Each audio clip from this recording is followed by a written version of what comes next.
KGF mining ను తరపించేలా ఏపీలో దోపిడీ జరుగుతుందని టీడీపీ సీనియర్ నేత మాజీ మంత్రి సోమిరెడ్డి చంద్రమోహన్ రెడ్డి పేర్కొన్నారు. పొదలకూరు మండలం తాటిపర్తి గ్రామంలో రుస్తుం భరత్ మైకా మైన్ వద్ద సోమిరెడ్డి చంద్రమోహన్ రెడ్డి నిరసనకు దిగారు.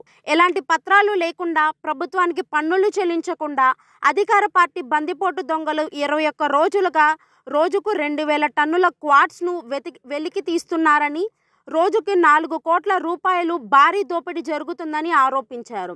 అక్రమ మైనింగ్ పై చర్యలు తీసుకోమని ఈ నెల 7వ తారీఖున కోర్టు ఆర్డర్స్ ఇచ్చింది. ఇంతవరకు అధికారులు అక్రమ మైనింగ్ ఆపకపోవడం సిగ్గుచేటు అని అన్నారు. సీఎం, మంత్రులకు ఇందులో వాటాలు ఉన్నాయని సంచలన ఆరోపణలు చేశారు. కాకాని గోవర్ధన్ రెడ్డిని అడ్డుపెట్టుకొని సీఎం జగన్ అండ్ బ్యాచ్ చేస్తున్న మైనింగ్ మాఫియాపై 3 రోజులుగా పోరాడుతున్నారు సోమిరెడ్డి చంద్రమోహన్ రెడ్డి.